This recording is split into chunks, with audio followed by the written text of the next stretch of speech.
Hello, my awesome friends, PMPs to be, working on your PMP. We're here in the PMP exam immersion chill out. It's the 21st of June, and we're going to wrap everything about Agile up really fast. We're going to go so quick, you won't believe what hit you by the time we get done. So let's talk about Agile. What is Agile? At a very high level, Agile is a mindset.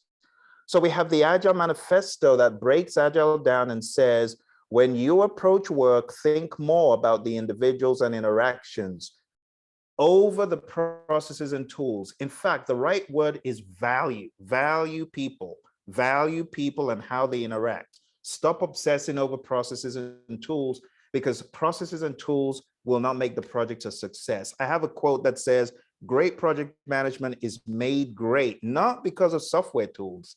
It is made great because of the great minds and the attitudes behind the tools. Minds and attitudes, you see. The next one says working software over comprehensive documentation, and then customer collaboration over contract negotiation, and responding to change over following a plan. You see, these are mindsets. People are important. Getting a working product to the customer is more valued over the processes and the tools. We're not saying working product over comprehensive documentation. We're not saying documents are not important. You see, people get it twisted. They say Agile is for cowboys. We don't need to do Agile because they don't even recommend documentation. That's a lie. No one said that.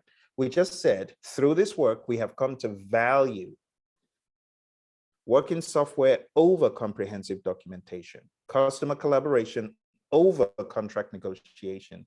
Which one is better, to work with your customer to give them what they're looking for, or to negotiate more money?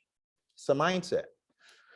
Responding to change over following a plan. Okay, now going into the next level of Agile awareness, I call it awareness, it's the principles. And the principles simply state our highest priorities to satisfy the customer through early and continuous delivery of valuable product.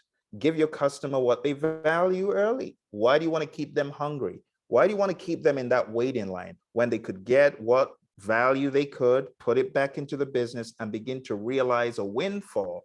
Why do you want to keep them in the waiting line? So I'm going to paraphrase these and make them a little bit more colorful. Welcome changing requirements even late, because it will work out for your customers good. Deliver working product frequently, as quickly as possible. Deliver the working product once it's valued enough, once it's featured enough, just give it to them, right? And it says with a preference to shorter time scale. Business people and developers have got to work together daily. If you're working on something that is Agile related, you got to move quickly. You got to be able to adapt. Remember what Agile is all about, taken from the world of Scrum as well. It's transparency, inspection, and adaptation. Build projects around a motivated team. Why do you want a demotivated team? That no one wants a demotivated team. No one wants a team that comes to work and says, oh, I'm so tired, I can barely move, I'm so discouraged. No one wants that kind of team. Would you like to work on that kind of team? Of course not. So build your projects around a motivated team. The most efficient way of communicating is face-to-face conversation. So think about it. Think about it. I'm speaking to you right now.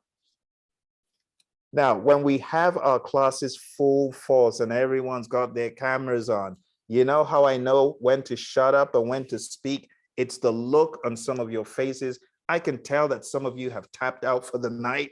I can tell some of you are looking for more. I can tell some of you have got a question. I have a student, whenever she has a question, you see that finger wagging and I know, oh, she's got a question. I'm telling you, there's nothing like face-to-face communication. The non-verbal cues are priceless. Number 7, working product is the primary measure of progress. No one is interested in how much percent complete are you? Well, I'm 99.99999% done. Oh, really? Then we'll give you a free meal ticket. No one cares about 99.999%. It's, are you done or are you not? So in the world of Agile, we care about, are you done? If you're done, we know that you got done within the time box, move on. And the reason why we don't obsess about percent complete is we use the concept of time boxing for iterations. It's common knowledge that if you're working on a story, it's going to get done within the iteration, or it should get done. So all those percent completes, that's not how we roll in the world of Agile. It's not valuable to us. Agile processes promote sustainable development. We don't want to kill anyone. So we tell teams, promise what is achievable. Don't try to do the impossible by killing the poor people working. If you cannot do it, don't say, yeah, we can do 300 story points in a sprint. No, you can't. You know, the last time you only got 150. Why are you promising the impossible? Well, we'll just make everyone do overtime. That's a bad mindset. We value people's well-being over story points, right? So we want to first of all think about the team well-being, and if it is doable and sustainable. Remember, it says maintain a constant pace indefinitely. That's what we're talking about. Number 9, continuous attention to technical excellence and good design enhances agility. Part of agility is avoiding technical debt. What happens when you do shoddy work? You got to go back in there and fix it. What happens when you write shoddy code? You got to go back in there and refactor. So in the world of Agile, we want to pay attention to technical excellence and good design, and we'll be more agile. Number 10, keep things simple. Don't go doing a whole bunch of work just because you think it's cool. The work that you do should contribute value. It should contribute to what your sprint goal is. If it's not contributing to the sprint goal, don't do it. Number 11, the best architectures, requirements, and designs emerge from self-organizing teams. It's been proven time and time again that when you give a team work to do and you ask them to figure out how to do it, they do it better than you telling them, do it this way, do it that way, under most circumstances.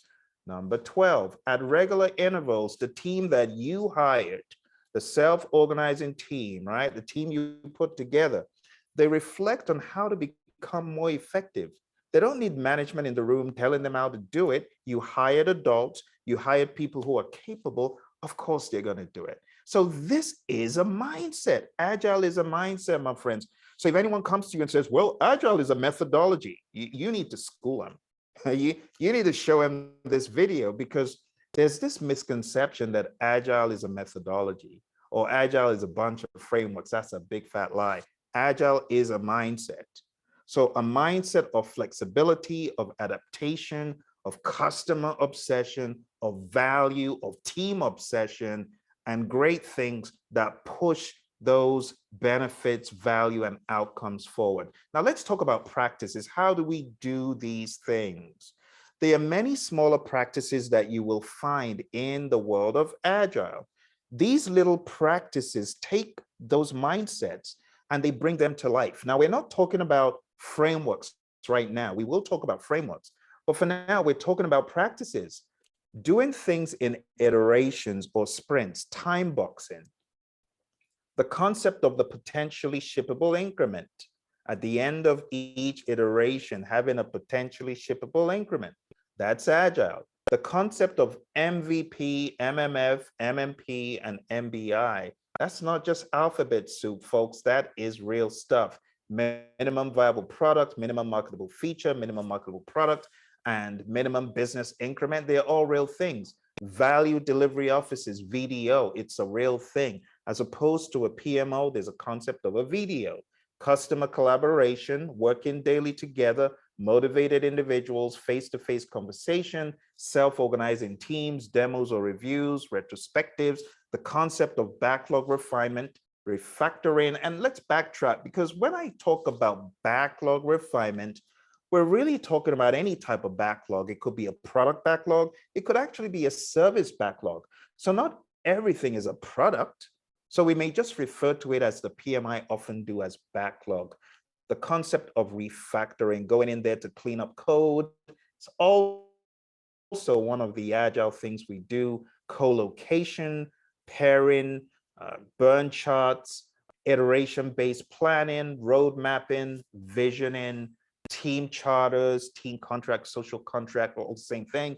Agile project charters, the definition of done, the definition of ready, planning poker, affinity estimating. I could go on and on and on. These are Agile practices that you need to be aware of for you examine everything else from page 50 forward. Now let's talk about the types of Agile, because there are two types of Agile.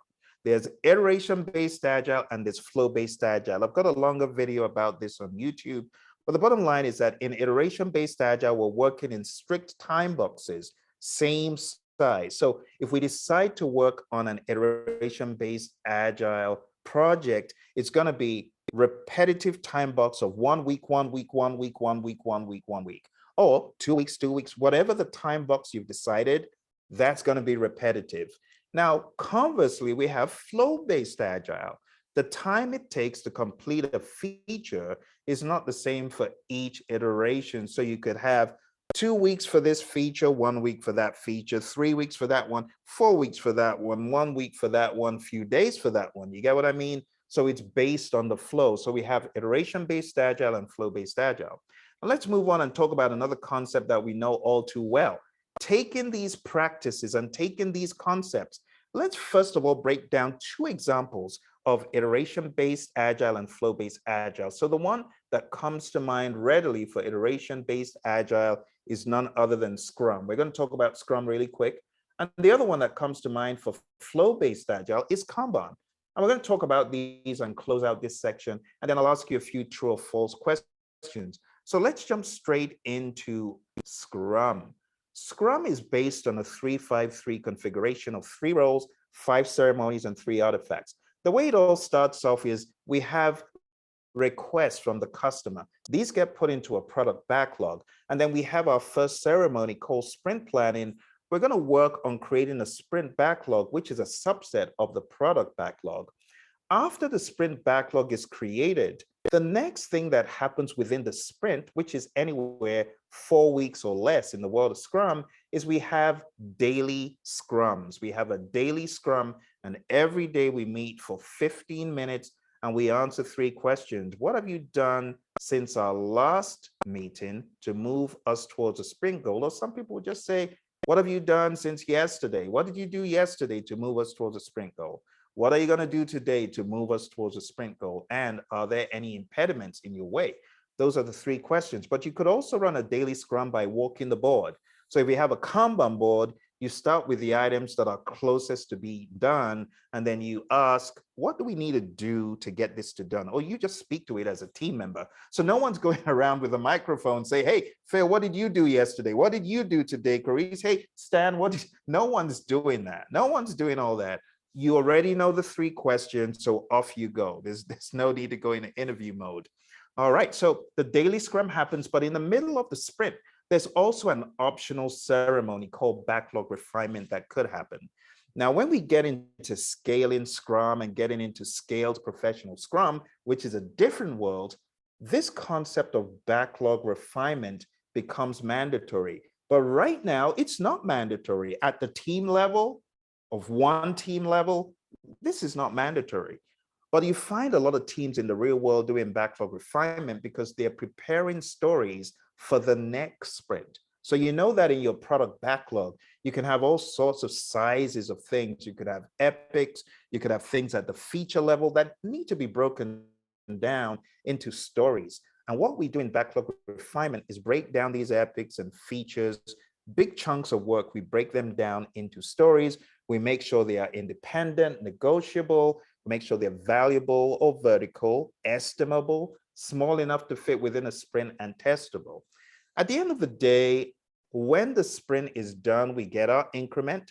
The increment is then inspected in what we call a sprint review ceremony. The sprint review is where the customers or stakeholders, they review the increment, they give feedback, new stories could be generated. We could present the burn down charts, burn up charts, whatever is being used. And the final thing that happens is a sprint retrospective. It's the last thing, but the PMI say it's the single most important thing in the entire sprint. And the reason is you're gleaning and gathering what went well, what didn't go so well, what can we improve on? You're taking those items and you're either working on them right there, or you're putting them into the sprint backlog or maybe even the product backlog for work on a later date. A lot of teams, they take this process of getting 1 or 2 stories, come rain, come shine, and it's not a bad thing. Some people argue, why do you have to get some things to put back into the backlog? We're not robots. What if we can't find something to improve on? Well, if you can't find something to improve on, it's understandable, but it's very encouraged that you immediately work on those things. They don't even have to go into the backlog. And that's the way Scrum works. And that's an example of iteration-based Agile. Now let's talk about the next thing, because we said iteration-based Agile, Scrum, flow-based Agile, an example is Kanban. So let's talk about Kanban. What is Kanban? Kanban is a very simple way of you making work transparent and for you to order stuff. Now, in the very beginning, when Stan came on, he said the Kanban board, because he's found it to be very useful. Right, Stan? You found the Kanban board to be useful in your work? Absolutely. And have you got a Kanban board right there in your office? Actually, I'm at home now. I'm not in the office, but in the office. We have one, two, I believe, three Kanban boards. One in the conference room, one in my office, and one the engineers and the other people. They have their own board, so they can have their own meetings. That's fine too. I mean, if they want to do it, let them do it. But so I have to track, and so I always have to be at high level. Yeah. And then they will get down into the weeds. Into the weeds, yes. Yeah. So Stan, all of this awareness and sensitivity, after you attended our course, you decided to go teach those folks, huh? Well, yeah, because you have to share. I mean, you have to leverage your knowledge with the people who you are supervising or managing, because as much as we know about the technical side of project management, and as you mentioned before, the processes, it's still people's activity. You have to engage. There you go. You have to engage. And I always, my favorite line from you, Phil, is high touch and low maintenance. There you go. There you go. Yeah. Oh, my team loved that. At first, he said, "What do you mean?" It says, "All we need is a chalk and a board." There you go. Yeah, I love it. Well done. And well done, Stan.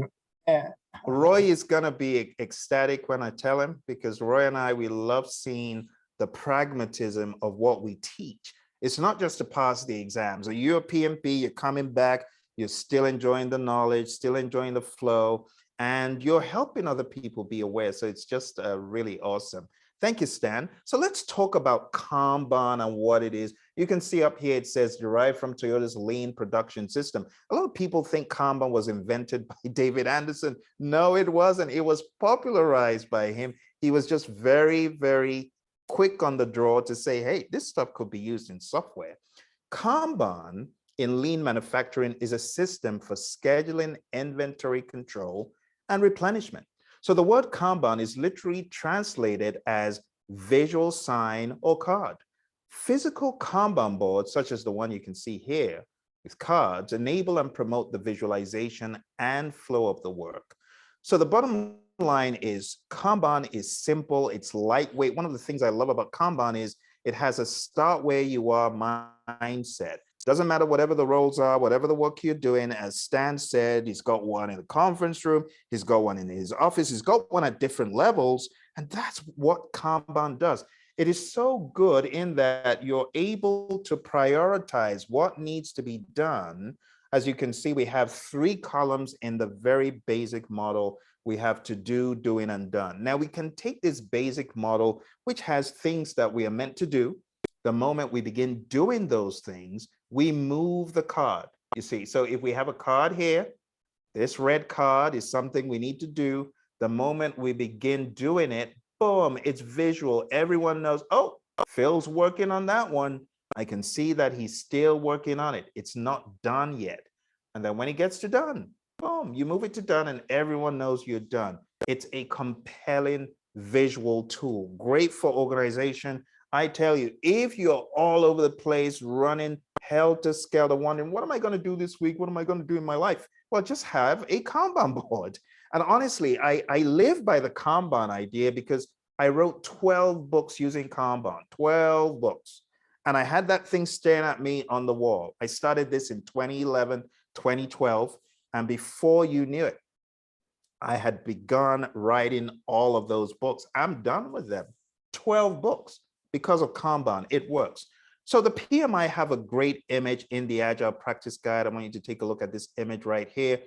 In the image, you see numbers at the top. Now, what are those numbers? Those numbers are WIP limits, work in progress limits. One of the great things about Kanban is it enables this system to limit your work in progress, because has anyone ever realized that if you're doing too many things, you are not really doing anything, or you're really not moving as quickly as you could?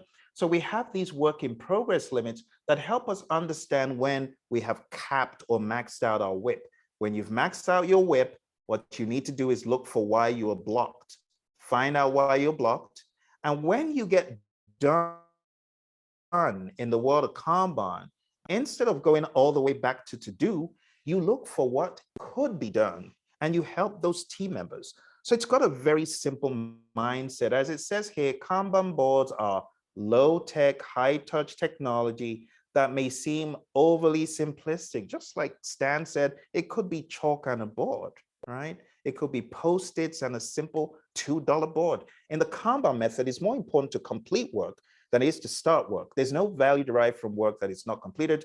So the team works together to implement and adhere to the work in progress limits and get each piece of work through the system to done. That's our major focus. What is good about Kanban is flexibility, focusing on continuous delivery. We don't have to stop. It just continues, flow-based, right? Increased productivity and quality, increased efficiency, team member focus, variability in the workload, and reduction of waste. So that whole thing about fluctuation of work coming in the world of Kanban, it's like, well, this is what it was built for.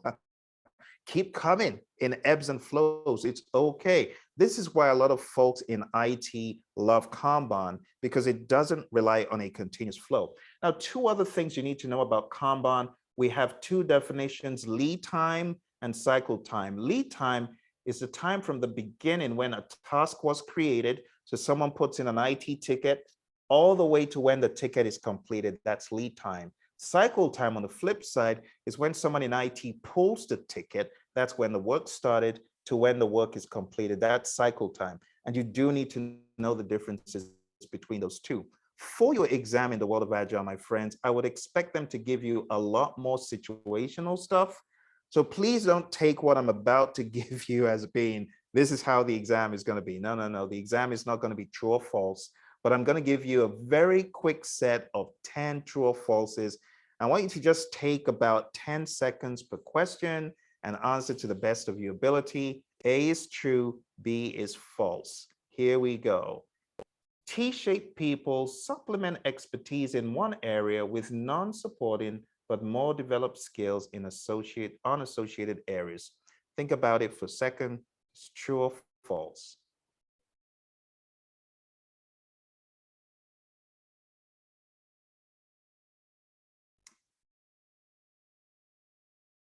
Thank you very much.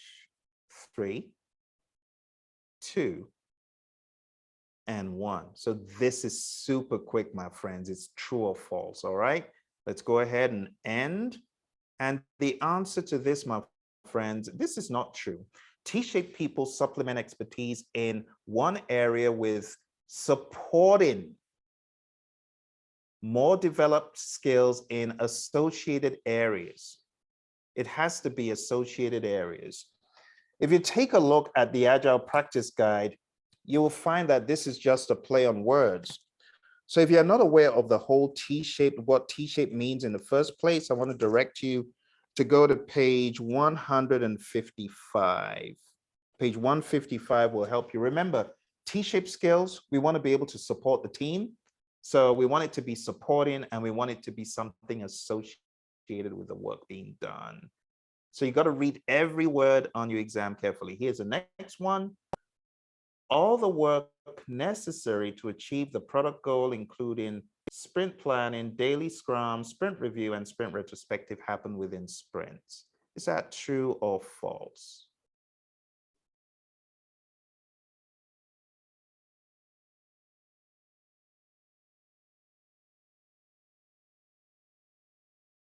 All right. 3, 2, and 1. Let's end the poll. Actually, when you boil it down, all of these happen within sprints, right? The product goal, right? The work to achieve the product goal, where else would it happen? It would happen in the sprint. That's the work being done. The sprint planning happens in the sprint. The daily scrums happen in the sprint. Sprint review happens in the sprint. Sprint retrospective, it happens in the sprint. So this is true. If it had said, including product backlog or product roadmap, rather, creation or product vision, and you would have said, no, no, no, that doesn't happen in the sprint. But everything that is on the screen is true. The work to achieve the product goal, that's the work the team is doing. So you do know that there are 2 goals. There's an overarching product goal for the entire product, and there's a sprint goal. The only place for that work to be done is in the sprint. So that is true. All right, let's go to our next one. Capacity should be factored at 8 hours for team members. Is that true or false?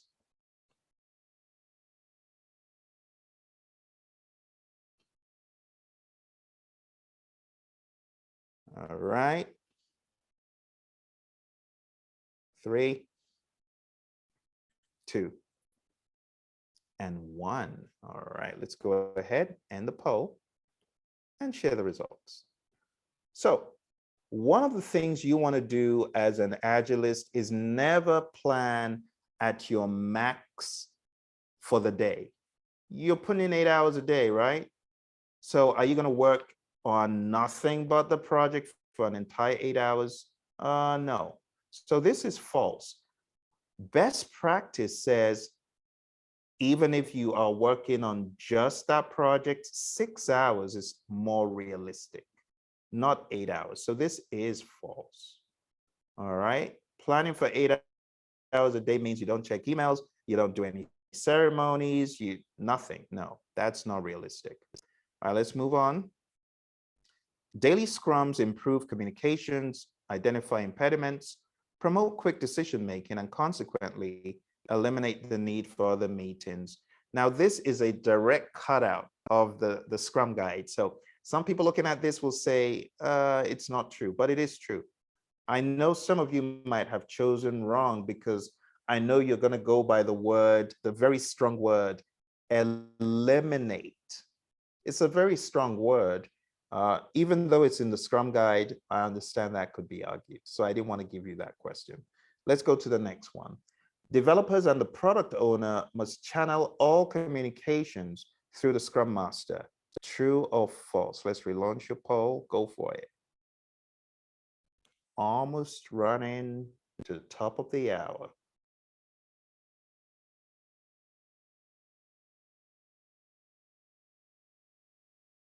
All right, 3, 2, and 1. Let's go ahead and end it. Share the results. It's false. Of course, you know that we can communicate with stakeholders when we need to as team members. Good job. Got about a couple left. Developers often meet throughout the day for more detailed discussions about adapting or replanning the rest of the sprint's work. Let's relaunch.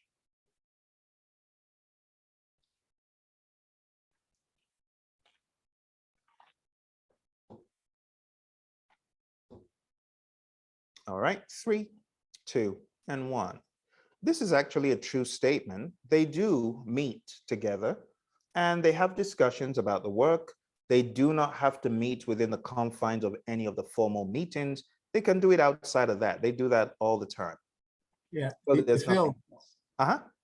Yeah, if you don't mind interjecting here. Just let your students know that in the place of developers, this could be like the vice president of marketing.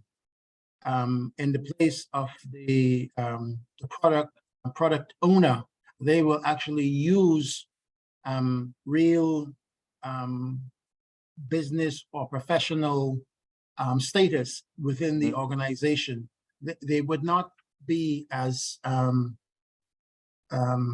I should say this. It would not be so, so particular with just sticking to the Agile terminologies. And so you will see, but you have to glean through those statements or those sentences that they're speaking about, they're superimposing product owners with the vice president for marketing or developers, and think people. Don't just think it's not just restricted to the immediate team. So think broadly with this. Lovely stuff. Thank you, Stan. That is such a very important point. And I've heard that from a number of students that they were looking forward to seeing Scrum Master, product owner, blah, blah, blah. But on the test, they had business roles replacing some of those. So you got to get ready for things like that. Thank you, Stan. Very good addition. All right, here's the final one. Each artifact contains a commitment. This might actually be a little bit advanced. I'm just going to go ahead and show it to you. This is true. This is from the world of Scrum. Some of these are from the Scrum guide. And yeah, I would expect it to be a little bit trickier. But here we go. Let's take a look at this one. This one I expect is not a trick. Let's go and let's relaunch the poll. This will be our final one. And then I'll take any questions. Epics are higher level than features. What do you think?